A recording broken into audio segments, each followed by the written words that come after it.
to some extent, this is a sea change for Fredericksburg. I think when we were building schools before, we were doing single stream and looking to house everybody in the same building.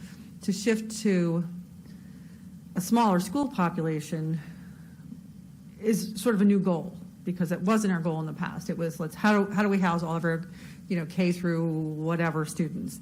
And I know when we were looking at numbers and things last year, we talked about, would we even shift grades, to accommodate space in different schools. I think one of the issues, though, is that when we were looking at an elementary school, which that's what we were pretty much focused on, and we had a placeholder cost in there for about $35–40 million, which we all saw the numbers for several years, that's still a stretch. Now, I guess we've basically doubled the cost to go to a middle school, and that's huge, because we were looking at how do we build one elementary school, and now we're saying let's build two schools in a sense, or the cost of two schools, elementary schools. Does that make sense? We've basically doubled the cost, and that's huge with what we are looking at in the city. So I'm not convinced it's double the cost. If you look at the figures that was sent out, all of the elementary schools were not adjusted. Am I saying that right? Yes. All the elementary schools were not adjusted for inflation, but all the middle schools listed were adjusted for inflation. So you're not comparing apples to apples there. I think you will find that the cost is much closer. It's certainly not double.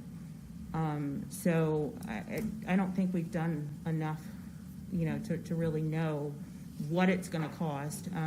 We're still in the process. In December we will know what it's going to cost. That's what he's getting ready to explain. Right. Again, it's much higher than the cost that we originally looked at, and we have been engaged with the public as well as you have for several years, and the focus has been the focus was elementary school and CTE. And so I guess that's where I am, is I want to see how this works without having to give up one end of these things. So maybe Mr. Everhart will clarify that a little more, but I think that's when we're looking at numbers and looking at what the city has to deal with, it's huge. And I just, again, for so long we were talking about elementary school with more of a manageable number, even though that was a stretch. And we were talking about how do we bring CTE in, what do we acquire for that, and all that stuff. There's a cost involved in there. So I feel like to build the middle school, I feel like we're giving up other options at this point. And maybe I'm wrong, and maybe Mr. Everhart will convince me and others that we can do this. So thanks. So now we're looking at taking the vast majority of new revenue and shifting it over to the schools, which might be the right thing to do. But we've got a lot of explaining to do when you're looking at that much of a cost directly to the city, when we have to do fire stations, police officers, policemen. Because right now, I'm a little bit on my soapbox here, because I've been told we're going to have a fire station now for over a decade. We've told our fire department personnel they were going to have their salaries evaluated and redone, which we've done. But there's been a lot of stuff that we put off for the city over the years that is now, frankly, coming back, and we're having to face it. But I just want to make sure you all understand what we're being asked to do, and that's one of the things we talked about at the very beginning when we started getting the working group together. It's one of the questions I had is, we talked about shared services. Where can we save money in shared services between the schools and the city? Is that a discussion we're still willing to have? Because I think it's going to be an important one, because a lot of localities are going about that with regards to maintenance and things of that nature. One of the things we asked, and I will assume will come out of this discussion when we get the numbers on in December, is to really make this work, we're going to have to find a significant source beyond the tax rate to make this work. And one of the things that was asked when the council passed the resolution, and I supported the resolution, again, I'm with Billy, but a lot of this is timing with everything else that's going on. Where is additional revenue going to be found to make this happen? Because if you're looking for us with everything else, and what really is a problem for me is we are looking at some significant projects. This project, water and sewer and fire station, and right now, because we don't know exactly what direction we're going, we don't know where it's going to be, and we don't know what our future needs is. We've got these huge projects, and we don't have any hard numbers on any of them right now. And that is a problem. I I'll agree with understand, that. and we're trying to do the best that we can to assist in keeping the cost as low. I mean, I'm happy to build an elementary school now and for 3 years, but as soon as it finishes, we've got to start building a middle school. And I know feel we like can't afford that. I think what we have here, and Matt is absolutely correct, we have a lot of deferred capital projects. It's all hitting us pretty much at the same time. In schools, in water and sewer, in basic infrastructure in the city.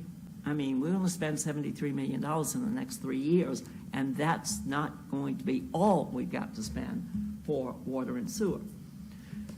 But we also have, especially with the schools, a golden opportunity to set ourselves up well for the future. Instead of picking at, we need this piece, we need this piece, we need this piece. We might have to bite the bullet.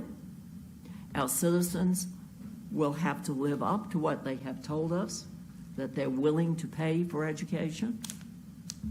But the point is that, particularly combining an overcrowded situation in the elementary with a need for a change in programming that is coming forward in education and that we all recognize is needed. We need to set ourselves up to be able to do that. So we can't talk about it as one school here, one school there. We have to talk about how the decision we make on the one building, but how we can make that work for the longer plan for the changes in programming.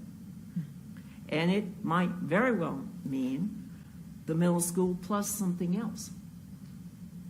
But we would be very, very short-sighted to say, okay, well, we got an overcrowded elementary school, we're going to build an elementary school.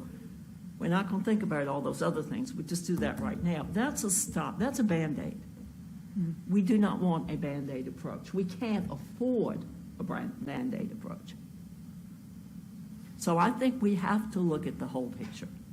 We have to look at what we want to offer our students 10, 15, 20 years from now. And take all that into consideration while we meet, immediate needs.